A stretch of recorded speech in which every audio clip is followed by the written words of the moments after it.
Радио Милева. Емисија за здравје и општа култура. Здраво и добре дојдовте во седмата емисија на Радио Милева. Ние сме трите Милеви и ви посакуваме добре дојдовте.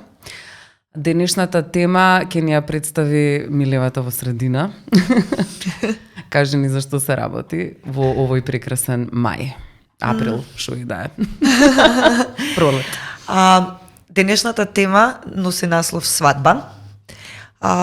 Се инспириравме од звуците на топлото време. Обично кога доаѓаат топлите денови, брчи се надвор, особено како јас кога што живеам на Партизанска, почнуваат моторџиите да ја тестираат издржливоста на улиците.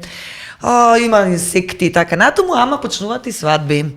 Годинава и пристап на свадби, тука година е така што имаше нешто, треба или не треба да се прават свадби во пристап на година, но во секој случај прилично се звучни, особено кога одат споро во колона накитени и ненакитени возила, свират без престан, веат национални знамиња, обзнанувајќи на државата, на својот етникум, дека свадба се спрема. Јас, спремајќи се за оваа епизода, расчепкав што има на интернет, како некој што не правил свадба, не знам како се прави тоа, и се зачудив дека правење свадба е сериозно голем потфат. Постојат еден куп водичи за тоа што треба се да се направи, за да спремите свадба. Верувајте, за конференција мислам дека толку толку тешко не се прави. И свадба се почнува да се организира околу 8 до 9 месеци пред actually чинот на свадба да се случи. Да резимираме. Откако девојката ќе свати дека е трудно, откако и касни 1 месец, таман 8 месеци и треба да се спреми. Така е, да. Да не се случи со дете на свадба да се појавиме. Да беше пократко, може и поскромни свадби ќе имавме. Да. Ние како сериозен подкаст решивме да направиме една вивисекција на овој феномен свадба, денот на свадба, но и она што претходи, она што следи. Како некои што сите имаат свадби правилно. Појма немаме. Добро, значи имаме поглед од страна. Објективно. Добро, пред да се случи свадба е запросувањето. И сега нас почна да станува по последно време популарно јавното запросување. Не знам за вас, ама јас сериозно имам неверојатно, не знам, толку травматично ги доживувам тие видеа што се појавуваат со јавно запросување. Имавме ние во Македонија јавни запросувања на плоштад. Имавме дури во судница на судење за случајот Софтвер. Да. Каде што обвинетија запроси својата жена. Мислам дека пред читањето на пресудата или нешто така. На Штипска пастрамелијада, на различни други манифестации, јавни запросувања. Вас ве запросиле ли или што, како би реагирале вас ако ве запросат јавно? Кој би се осмелил да не запроси нас јавно, Ирена? Жити се. Види, мислам овие многу се срамотни, кринж, овие запросувања, и мене така многу голема нелагодност ми прават. Посебно затоа што произлегува од таа една американска капиталистичка традиција, каде што исто така голем дел од детите на свадбата, кои што не се само фолклорни, после ќе зборуваш ти за нив, имаат произлезено исто така од таа една нивна, јас би рекла, значи сосема капиталистичка традиција, која што е направена во рамките на тоа кој за тоа да се потрошат многу пари, да се прикаже на општеството дека си многу богат и дека можеш тоа да си го дозволиш. И имам присуствувано, бев, како се вика тоа, старосватица, мислам, кога си, има кум кај нас, тој е битниот, Тоа е од машката страна, а старосватицата е од женската страна. Јас секој што сум го доживувала како кумот е битен, а старосватицата е небитна, од прилика така, и овдека се вика нешто maid of honor на англиски. И тука имав некоја улога, нешто треба да се облечеш многу. Во Питсбург бев на свадбава, требаше да се облечам многу обично романтично, треба да се облечеш исто во некоја слична боја како невестата, а и другите што не се толку битни како таа што е старосветицата, треба да бидат исто така слично. Да, тие мора исто да бидат облечени. Сите бидат, сега сите ви кажат овие врска немаат, нема врска, ма да, стварно. Да, катастрофа не се. знаеме. Од теориски аспект го ја разгледуваме темава. Како и да е, јас дојдов облечена малку како маж, баш за инат. Со некој тако, како некој чудно, уствари Гаго ми направи одело. Како му се викаше на Гаго? Лудус. Од Лудус, да, ми направи едно такво интересно одело. А еднаш и со Јана бевме на американска свадба во Шпанија, каде што деверушите кога видоа дека и ние ќе бидеме деверуши, се налутија американските деверуши и не дозволија да бидеме деверуши како во типичен американски филм. Па не бавме деверуши и цело време идевме по кафани. Точно, ние бевме како супер, не треба да носиме глупави розови фустани. Оти треба како сите да бидеш исто облечен и за тоа се трошат многу пари. Значи се повикуваат роднини од цело свет во Америка и се трошат илјадници долари, луѓе влегуваат во долгови и толку колку им е голема свадбата, и тука и кредити се земаат за и кредити свадба. се прават. За пораѓање за свадба се земаат кредити кај нас. А запросувањето е како еден предстадиум на сето тоа и колку е појавно и колку е погласно и колку повеќе е на телевизија, толку е подобро. Затоа многу често прават запросување за време на такви некои фудбалски игри, на утакмици, оти таму сите ги гледаат. Тоа е главното и тоа се пренесе и кај нас. И стана перверзно со многу со лигуштења, со не знам Охридско езеро во позадина, па клекнуваат, па плачаат. Ако нема лебед, не се земам, па што сакам. Најголемото достигнување на жената не знам, да се омажи, ужас. Сакам да се надоврзам тука со една анегдота, пошто не праша Ирина дали како би реагирале кога би биле запросени јавно или најблиску до нешто такво, ми се случи мене вака. Седиме јас и мојот партнер на свадба кај пријатели. Тазе пар, заљубени, јадеме пирошка. Во позадина пее една многу позната македонска фолк пејачка. И јас го гледам мојот партнер вака, дај ми раче. Викам, љубов моја, викам, морам нешто да те замолам. Те молам јас и ти никогаш да не го правиме ова. А малце се уплаши во еден момент. Да не е сега во тој момент. Си му стајала прстен во пирошката. Па и тоа прават. Па да. Бутаат во храна, некои прстења, не знам, колку по холивудски всушност. Толку тоест таков некоја ромком холивудска, толку по посакувано. И тоа влезе кај нас како една таква доста кич, стана кич традиција. Да. Добро, сега ќе не запросат, ќе кажеме да или не и почнува. Кој кажува не? Тоа е Има. Кој барајки најдов некои исклучоци каде што жените кажуваат не. Не било кај нас. Овие што ги најдов беа некаде од други места на светот. Сега кога ќе се заврши со запросувањето, почнува со припремање на свадба.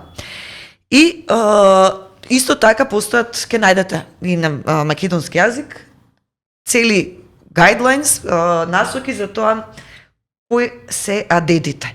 На брзина се почнува со ден пред свадбата, каде што немажено девојче од женската страна меси леп. Куќата на невестата се кити.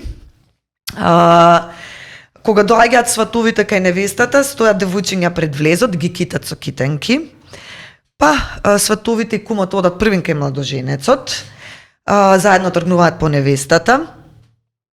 Кога ќе влезе, мора 3 пати да ја бакне невестата, но пред да влезе, кај невестата стојат машките членови од семејството кои што не му даваат да влезе. Тука има мала трзавица, се буткат на врата. На една свадба знам со сигурност дека не посилно удрил младоженецот, па масата паднала врз таштата, која што цела свадба толкава потечена беше.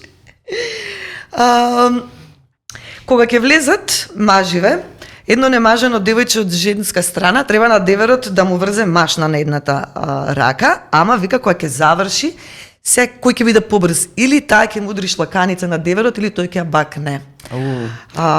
Ова не е невестата, туку девојчето од женската страна. Потоа се носат чевлите, тоа на типично често го има со еден број поголеми, каде што треба на невестата, кои што ги полнат со пари за да и се точно. пунат пари, се додека не кажат од женската страна добро доста, што значи на тој начин и се купува на некој начин невестата, а потоа таа ги дарува мажите. Младоженецот треба да испие чаша вино, над главата се крши погача, на главата на младоженците се крши погача за среќа, се шутира чаша со вода од страна на невестата и стигаме веќе до црква, знаеме цвекрвата фрла ориз бомбони, се честита, доаѓаат во ресторанот и се замислете од овој хардкор фолклор, како влегувате во ресторанот одеднаш, мажот, младоженецот и невестата играат валцер и наздравуваат со чаша шампајни. Мал тач на виенската култура во овие пагански адети и потоа се почнуваат со служење вечера, играње ора и така натаму, додека не дојде до сервирање на невестинската торта, свадбарската торта, во која што наред чекаат само немажени и неженети, другите си се на маса и завршува со фрлање на бидермар, што е тешка спортска дисциплина. Да. Од ова вака што можам да забележам, има многу леп и има многу турканици, шлаканици и да, храна, малку насилие, малку бацување И парички. и малце пари. Има доста пиење, пошто кога ќе се почне со овие туриве од куќа до куќа, од лево до десно, сегде те служат со све. Сум имала прилика да бидам на една таква Тоа е најинтересно. елаборирана свадба македонска. И има еден аспект кој што Ирина го пренебрегна, а тоа е пиштолите. И пукањето. Да. Оти и тоа знае да го има во име на големото славие, за да се разгласи уште погласно. Многу често кумот е тој кој што од негде набавува пиштол доколку самиот не поседува. Значи прилично нелегална една активност и пука, брате, во воздух да се знае. Дека во Србија пукаат во јаболка заврзана на гранка, што исто така многу тешко да ја погодиш. Да. Па тоа е рафал кој што понекогаш трае по 15 минути од Да. сите страни за да се скине јаболката. Но оние кои што се помирољубиви, не кои што нема да извадат пиштол, ја кронисуваат свадбата со огномет, кој што исто пара уши на сите што Да. не славиме тој ден. И тоа е исто многу убаво за селските животни да ги извадиш од памет. Да. Или пак джукелите низ градот. Интересно е ова со чевелот, ми падна баш пред некое време, не сум антрополог, но прочитав некаде. Интересно е како нешто за размислување. Жените нели немале право на поседување, немале право на имот, немале право на ништо, доколку им почине мажот, всушност или им почине таткото, ако нема некој да се грижи за нив, бидејќи всушност самата свадба на известен начин е значи да се тргнеш од девојчето во фамилијата, тоа е како еве Да се ослободиш од Од трошок. една уста се ослободуваш. Да, и таа станува машина за раѓање или бесплатна домашна помошничка, тоест работничка. И тоа на сите овие начини тоа се романтизира, ете преку запрасувањето, па сите овие адети, па пиење шампањ, па не знам што.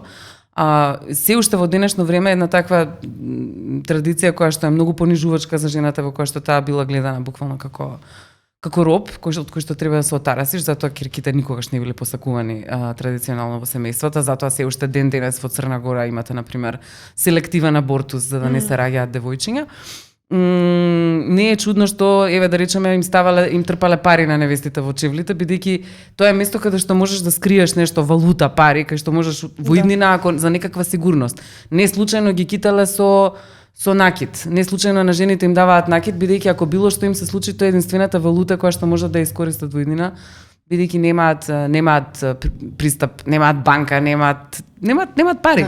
Немаат како да преживеат ако немаат нешто што може да го продадат за да ги заштити. Така што и тоа со чевлите ми е доста интересно. Ствари, да, тоа е многу интересно дека е сосема и опеано. Колку и да изгледа вака чудно, тоа до некаде е и опеано во оние традиционални свадбарски песни.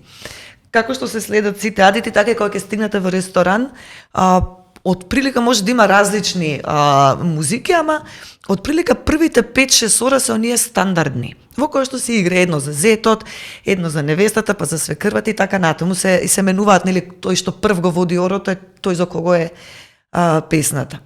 Може да прочитаме неколку од овие песни што ги најдовме, кои што се, да речеме, најзастапени на нашите свадби и да видите колку е искрен народот. Мислам, буквално песните доловуваат тоа. Мажот е тој што треба да слави, жената е таа што тагува. Да. Еве ќе ви ја прочитам првата. Вели вака: Ти донесов млада невеста, отвори мајко портите да влезат другарите. Песни да запееме, оро да заиграме, песни ора македонски. Ти донесов млада невеста, јас ја сакам мајко од срце. Чеда да ми изроди, родот мајко да ми продолжи. Намести мајко софрата, наполни ги чашите. Бела лута ракија, рујно вино црвено, се до капка да се испие. Ќе анализираме на крај или добро, да се развеселиме малце. Сега само ќе читаме поезија. Има многу поезија читање во нашиот подкаст, морам да признам. А следната ќе ја прочитам јас, бидејќи е за Јана. Свадба е, да кажам, голема. Ќе кажам бе, свадба е голема, денес се женам. Јана е љубава мома, ја земам јас. Тапан силно нека удри, зурли нека вијат, дај од китен бардак мајко, сите да се напијат. Се гледа дека не си ја слушала песна. Појма немам која е песнава. Апсолутно јутна како сам. Стварно? Упс. Не сум била на свадби. Ама гледате дека од прилика се обраќаат најчесто на сите песни се обраќаат на мајката. Таа е таа што треба да ја спреми свадбата, да намести масата, да спреми. Мажот е тој што ќе пие. А жената е таа што ќе се подаде од една фамилија во друга и задачата е чеда да изроди, родот да го продолжи. Да. Сега имаме неколку песни што се однесуваат на жените и за разлика од овие весели мотиви, овдека е траур. Едната е со наслов Черешна се од корен корнеше. Мислам, само насловот види го. Да. Черешна се од корен корнеше, мома се од мајка делеше. Проштевај, мајко, проштевајте, мили роднини. Досега сум мајка слушала, од сега ќе слушам свекрва. Од сега ќе слушам свекрва, свекор јатрва. Свекор јатрва и најмалото ни деверче. Сите се поважни. Да. И другата е Сите девојчиња. Сите девојчиња мамо се мажија, најубави момци зедоа, а јас најмалата, најубава мома, си останав мајко без късмет. И тера натаму и вика, јас си го зедов младото бекерче, што ми пие вино ракија, везден ми оди мамо помејани, пие лумпуј дозори. Сека вечер либе оди помејани, се за таа пуста ракија. А кога се враќа мајка од мејани, удри мавај по мене. Прв пат јас станав, ги знам песниве, сум одела еден пати на свадби, никогаш не сум ја заслушала текстот на оваа песна. Особено е кога ја пеат сите весели, срекни, оро се игра. Hit me baby one more time. Да, баш. Така што гледате и во народниот мелос. Да. Точно е представен, некако е најразобличен патриархатот. Да. Прилично јасно. Јасно е, секоја од овие песни завршува со пијанство на мажот, дека тој може вино ракија да се пие, а овдека апсолутно е тагата на жената и оваа Черешна е многу исто тажна. Да, и таа еве сме, мислам оваа дури јас сум ја слушнала дури, ама многу ми е ова забораваме што значи свадбата генерално, тоа што значи мажачката, повторно ќе се вратам на тоа со прстените, со накитот и со чевлите и со парите. Забораваме дека всушност жената си го губи домот и си ја губи комплетната поддршка од целото незино семејство и опкружување. И дека не често тоа не е дека јас ќе се омажам од Карпош и ќе отидам во аеродром, туку ги носеле од едно село во друго, завршена е приказната, никогаш веќе нема да си го видиш семејството. И не само тука, тоа е секаде така. Забораваме дека буквално биле корнете, не случајно е Черешна се од корен корнеша. Ќе дадам една мала препорака на еден расказ што го работевме со студентите и го преведовме на час и го објавивме во Окно. Се вика Еве сме од Дороти Паркер и се таа го пишувала пред 100 години во Америка расказов. Буквално е тоа исто, маж и жена, само што се зимаат, влегуваат во воз и одат во Њујорк кај таа се сели кај него. А него знае, како што и најчесто било, тие биле договорени бракови. Не е дека јас сум се заљубила во некој момче, па сајдва и чекам да се преселам, не знам, во Прилеп или во Њујорк, не е битно, каде кај него. Едноставно, мене мајка ми и татко ми рекле, са има да те продадам кај овој, И ти ќе одиш кај него, не ме интересира како изгледа, ништо не ме занима. И ова е исто. Значи, они влегуваат и сега се, нели, во купе. И тоа е просторот каде што не може да се избега и, нели, символично тоа тече патувањето и се е еден диалог меѓу нив двајца всушност, во кој што се гледа колку е напната девојката, бидејќи нема веќе, се чувствува дека тој ја дели од незиното семејство. И тоа е, нема веќе да го слушам, што е најстрашно, ние постојано мора некого да слушаме, или мајката или таткото, Или свекорот, потоа- свекровата и најмалото деверче. и најмалото ми деверче, да. Исто една интересна работа сега што ми текна додека зборувавме и ме инспирираше токму оваа песна со најмалото, сите девојчиња што се вика, најмалото девојче што се омажило Сите со тој што ја девојчиња. се извинувам со тој што ја тепа нели кога ќе се врати пијан. Дури е и чудно што најмалото девојче се омажило затоа што во македонската традиција последната ќерка не се мажи. Го останува во семејството затоа што таа треба да има друга улога, а тоа е да се грижи за старите родители. Да. Така што дури и тоа дали ќе се мажиш или нема да се мажиш, повторно станува твоја улога во име на некој друг. Без разлика. Како и да ја вртиме паричката.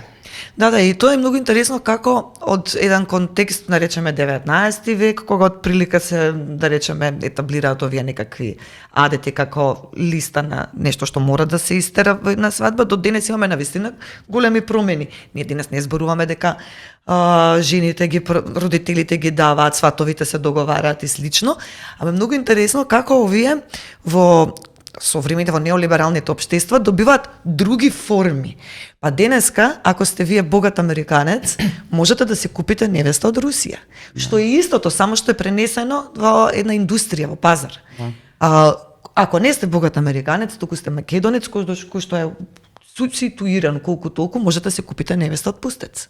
Да. Значи, тој пазар продолжува, само е на поинаку организиран, не од Глобален. куќа во куќа, да. Туку баш како еден вид на индустрија.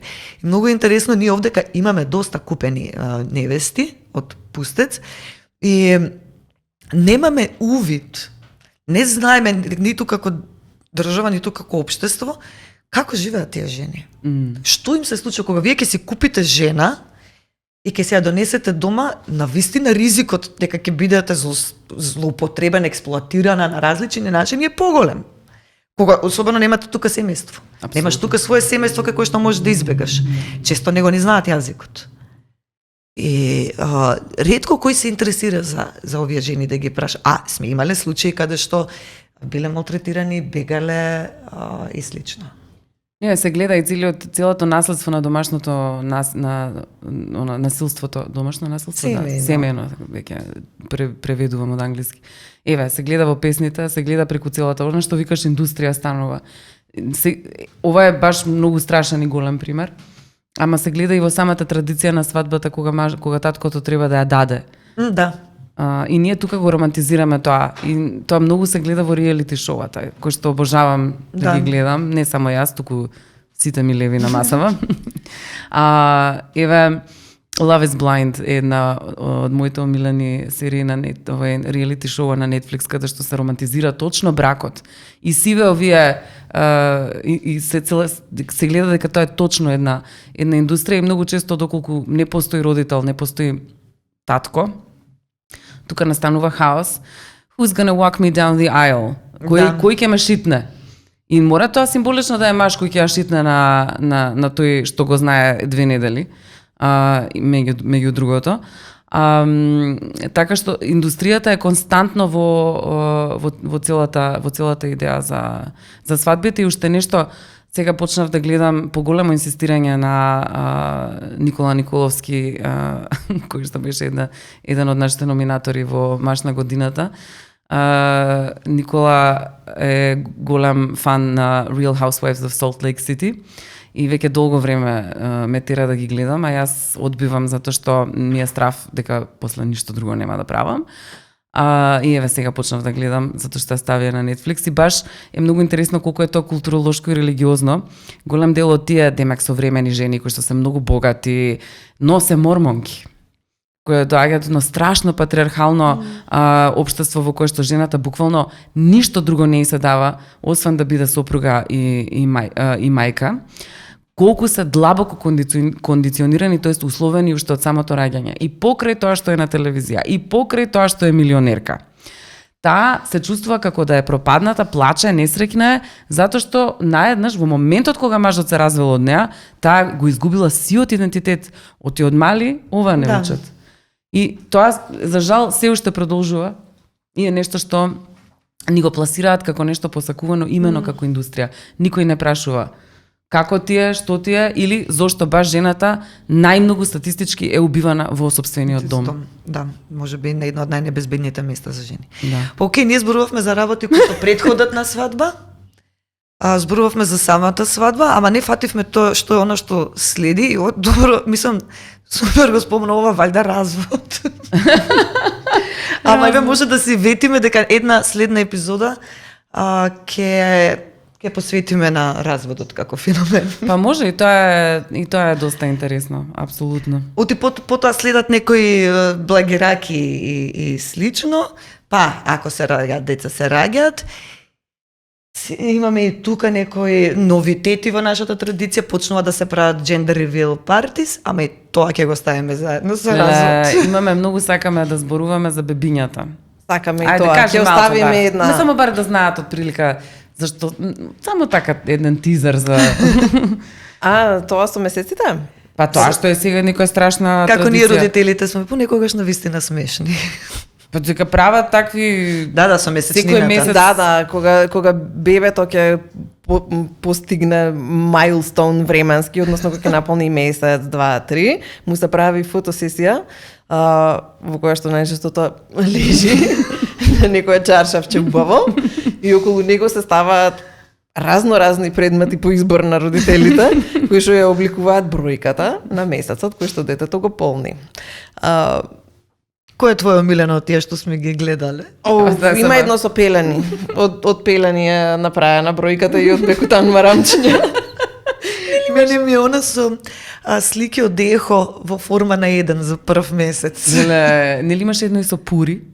Као такво некој пури, или јас се замислив. Значи Јана, тоа што треба едно албумче ви направив тогаш, да. Треба да се знае дека Јана е скриншот queen, меѓу другото.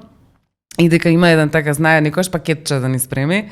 Едно беше со пакетче со вакви месечнини бебиња и тоа беше такво едно уживање, како Real Housewives да гледам од прилика. Исто еден од детите е кога кумот врзува на младоженците околу раката со платно некое и колку пати ќе го врзе, толку деца ќе имаш. Онака се замислувам себе си почва, нека. Добро е. Ако може мене не ми врзувај уопште. Леле, сега нашите коментатори колку ќе се налутат. Многу ни замираат за тоа. Наместо да седите дома да раѓате деца, вие вакви муабети правите на подкастот. Се уште не имаме личи, такви. што е право е. Окей. Со тоа завршуваме со свадбите. Одиме со следна рубрика наскоро.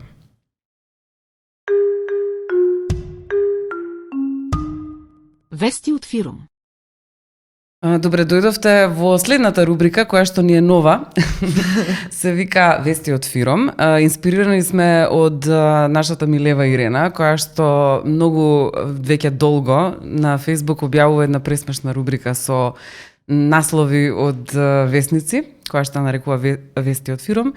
Така што денес ќе ја замолиме милевата да ни представи некој од овие хитови кои што ги има забележано во текот на 2 години, колку? 3-4 години. Охо, браво. Ама мислам дека селекцијата е така отприлика последните 2,5 години. Ова е вистинската скриншот queen, да не се лажеме. Што се однесува до наслови на портали, да. Мислам само мало да чисто да го врамим, вести од фирум се вести кои што на некој начин покажуваат како кај нас некогаш се позитивни, некогаш се негативни, покажуваат еден неуспех можеби на институциите на системот, ама некогаш покажуваат и баш некакви балкански менталитети за кои што мислам дека на сите ни се свиѓаат. Ајде да почнеме од вечната македонска тема, тоа е неспособноста на институциите, вака си ги поделив. Например, против пожарната служба во Ранковце доби телефон. Жителите 4 години одеа во станица да пријават пожар. Поради блокирана пруга, возот кој тргнал пред 7 часа од Скопје се уште не може да стигне до Битола. Веројатно и уште не е стигнат. Сигурно е тој направи. Оваа вест всушност се повторува на Да, неколку да. месеци, што значи поправете ги пругите луѓе. Што значи некој ќе ја купи железницата. Ама Или ќе ја запали. Да, може би ќе ја запали. Од утре нема да се издаваат изводи. Ке штрајкува управата за водење на матични книги, која годишно издава над 20.000 погрешни документи. Нема везе, успеа, добија поголеми плати. Зошто? Никој не знае. Не знае. Идеме малку на локална самоуправа. Данела не му дава на Стефчо да фрла ѓубре во незините контейнери. Пошто од дома ги донела. Ова се сеќавате кога изблокира цело Скопје со ѓубре, кога беше, Да. кога ishтрекува. Остануваме на територија на Карпош. Јакимовски на децата во градинка им црта згради. Ги подучува уште од мали. Што ќе им се Имаше случи? излеле и сликата, боже, толку е смешен тој црташ, јадни деца. Ќе имаме приказ, ми се чини на ова. Се надам. Да. Ѓорче Петров. Известна Ивана во име на општината и градоначалникот јаде и пие по ресторани. Алал да е баш. Или под рубрика каде се трошат нашите пари. Фото. МВР постави картонски полицаец на надвозник. Ке ги плаши возачите да не возат брзо. Чисто само да се објаснам, саат време после оваа вест, преполно беше луѓе да ги слика, им се крша од смеење. Значи не успеа.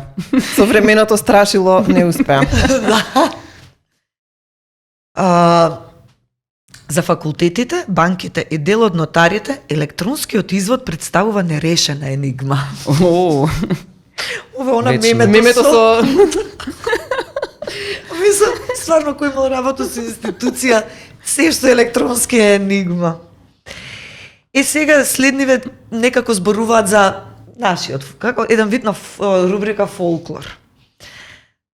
Видео.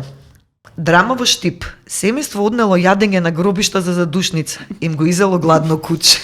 ова беше гениално. Се сеќавам на ова. Не се сеќаваш, Јана, на онај со прилог, каде што цвилеше кучето во влез? се Тоа е. сеќавам да македонецот има фетиш со мирни кучиња од кои што Да. се плаши. Страшно куче и го покажуваат едно во влез дреме. И го снимаат 15 секунди како цвили. Еле. Антиваксерка натепала вработен во маркет во аеродром затоа што не сакала да носи маска. Наместо да биде обратно. Да. Агнеса Органџиева. Чувавме кралски питон, еднаш не исчезна дома и 2 недели не ни доаѓаат гости од страв. Што збориш? Добро, имавме и нели лавчиња кои ги чува по Куманово. Се Да. надевам дека не се пуштани на улица, сега се сигурно големи. Исто имавме и некое мајмунче што беше украдено од зоолошка затоа што детето сакало мајмунче. Да, тоа беше се кавадарци. Не знам точно, ама ми текнува. Мајката и едно незиниот партнер го украдоа мајмунчето зашто детето сакало. вака. Па тоа е мајка. После се воспостави веројатно сакале да го препродаваат некаде. И од рубриката фолклор, патник се соблекол гол до појас и викал УЧК на летот од Брисел до Скопје, приведен во полиција. Забавен лет. А следната рубрика е, но често луѓето се жалат, не, имаме голема невработеност, не можеме да се вработиме, јас ја нареков, има работа на тој што му се работи. Председателот на синдикатот на Скопски водовод обвинет дека пренесувал пици во службено возило пред да добие отказ. Стварно се тоа честно овој човек. За мене нема ништо негативно во ова. Непостоечка фирма за лифтови добила околу 90 тендери, одржувала лифтови во болници. Леле, ова е многу страшно. Фото. Врие од полиција во ГТЦ. Елвис Бајрам нелегално копал криптовалути во магазинските простори со див приклучок на електрична енергија. Логично е дека копал долу, не може да копа горе. Диви А ова ти е отпор. ова е отпор, да. Значи прво да не сум слушнала никој да се жали дека нема работа. А последново ми е македонскиот народ е вистински пире и секоја чест за тоа и од мене кудос за првиот наслов. Диви продавачи си го зедоа запленетиот текстил од багажник на полициско возило во Струмица. МВР ги бара за да одговараат кривично. И последното, доставувач на пица од Дуи стана заменик директор на Државна лотарија на Македонија. Ова имаш Па едниот отпуштен зашо возел пици, другиот Овој напреден. не знаеш со пицата како ќе ти се погоди. Или зависи од која партија си. Или тоа. Па гениално. Со ова ќе ја завршиме оваа рубрика и ќе отидеме само на некои кратки препораки за нашите слушатели и читатели. И читатели, што зборувам. И гледачи. Слушатели. Не знам што кажав веќе. Слушатели и Гледачи. гледачи. Јас имам и филм и книга да препорачам. Кратко, оваа книга ја препорачувам Ребека Солнит. Се вика Recollections of My Non-Existence. Не е преведена на македонски. Всушност, Ребека Солнит генерално мислам дека не е преведена на македонски. Таа го смисли зборот mansplaining, или се вика тоа на македонски мажјаснување, или како рековме мудување уште. Мудување. На хрватски беше. Во секој случај ова е всушност мемоар во кој што зборува секогаш зборува за феминистички прашања, меѓутоа овдека баш го разгледува незиното растање како жена во Америка. И ја препорачувам од се срце, ова е една таква сладка проза, не знам што да издвојам. Последниот, така се сеќавам, еве, многу споро ја читам, од што не сакам да заврши. Сега имам уште 5 страници, еве како што гледате последно.